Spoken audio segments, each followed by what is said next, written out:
যন্ত্রণা বিশাল মানে মারাত্মক সেই পেন।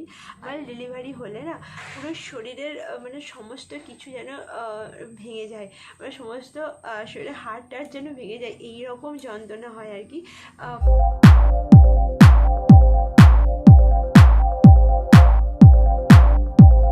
সবাই জানতে চেয়েছিল যে 8.5 মাসে বেবি হয়েছে, সেটা সি সেকশন নাকি তোমার নর্মাল ডেলিভারি। তো আমার নর্মাল ডেলিভারি হয়েছিল, কারণ আমি যখন হসপিটালে গিয়েছিলাম তখন ডক্টর চেক করে আমার সঙ্গে সঙ্গে বললেন যে নর্মাল ডেলিভারি হবে।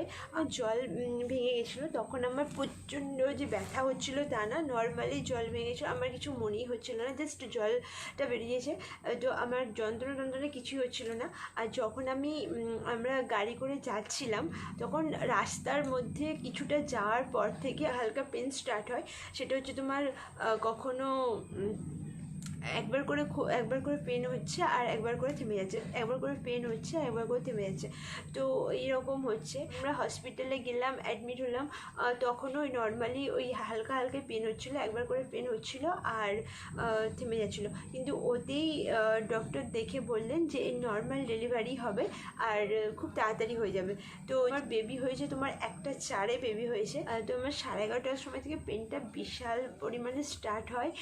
ও সে যা পেন, মানে সে যা কষ্টকর, বিশাল কষ্টকর, বিশাল মানে প্রচণ্ড কষ্ট।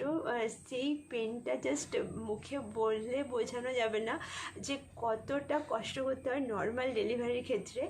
সবাই বলে নর্মাল ডেলিভারি খুব ভালো, নর্মাল ডেলিভারি খুব ভালো। হ্যাঁ, হয়তো নর্মাল ডেলিভারি এমনি ভালো, কারণ ডেলিভারি হওয়ার পরে আমি যেমন নিজেই সব কিছু করতে পারি, হাঁটতে পারছি, চলতে পারছি, সমস্ত কিছু নিজে করতে পারছি। আর কিন্তু নর্মাল ডেলিভারি হওয়াটা যে কতটা কষ্টকর, যারা নর্মাল ডেলিভারি যাদের হয়েছে তারাই একমাত্র জানে। সেই কষ্টটা মানে বোঝানো যাবে না। প্রচণ্ড পেন। আমার 2 ঘন্টা পুরো জীবন বেরিয়ে গেছিলো, এতটাই কষ্ট হয়েছিল। আর মানে আমি বোঝাতে পারবো না যে কি কষ্ট হয়েছে। ডেলিভারি হলে না পুরো শরীরের মানে সমস্ত কিছু যেন ভেঙে যায়, মানে সমস্ত শরীরের হাড় টাড় যেন ভেঙে যায়, এই রকম যন্ত্রণা হয় আর কি। প্রচণ্ড যন্ত্রণা। যে নর্মাল ডেলিভারি বা সি সেকশন এসব কোনো কিছু সম্পর্কে কোনো ধারণা ছিল না, কিন্তু বাড়িতে সবাই বলছিল যে নর্মাল হলে খুব ভালো হয়, নর্মাল হলে খুব ভালো হয়। আমি যে রুমে ছিলাম তো ওখানে আরও একজন ছিল, তার আর আমার মানে তারও পেন হচ্ছে আর আমারও পেন হচ্ছে। তো আমি যখন ওখানে ঢুকলাম তখন থেকে অলরেডি ও আছে, তখন ওর ওইরকম হালকা পেন হচ্ছিলো। তো তখন তারপরে ওর পেনটা স্টার্ট হয়, আমারও হালকা তখনও পেন হচ্ছে।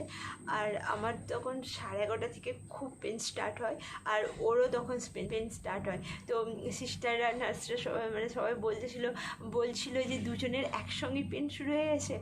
তো ও খুব যন্ত্রণায় চিৎকার করছিল আর আমিও করছিলাম। তো সিস্টাররা বলছিল যে চিৎকার করলে হবে না, তো মুখটা বন্ধ রেখে যতটা পারো মানে পুশ করতে হবে, তবে বেবি ভালো থাকবে, নর্মাল থাকবে। কিন্তু সেই যন্ত্রণা বিশাল মানে মারাত্মক সেই পেন, আর সেই পেনটাকে মানে চিৎকার করে ছাড়া আর কোনোভাবেই আর কি করা যাচ্ছিল না।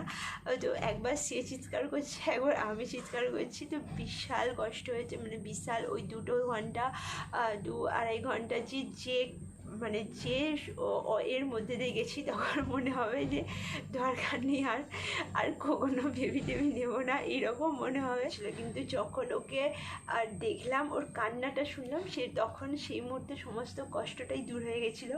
কন্টিনিউয়াসলি বজরংবলীকে ডেকে গেছি যে আমার বেবিটা যেন ভালো থাকে, আমার কষ্টটা হচ্ছে ঠিক আছে, ওকে শুধু ভালো রেখো, ওকে ও যেন সুস্থ থাকে, ভালো থাকে।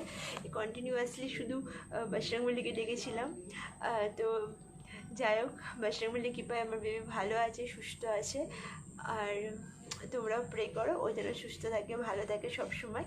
ওদেরকে পরের ভিডিওতে তোমাদেরকে বলছি যে আমার বেবি বয় না বেবি গার্ল কী হয়েছে।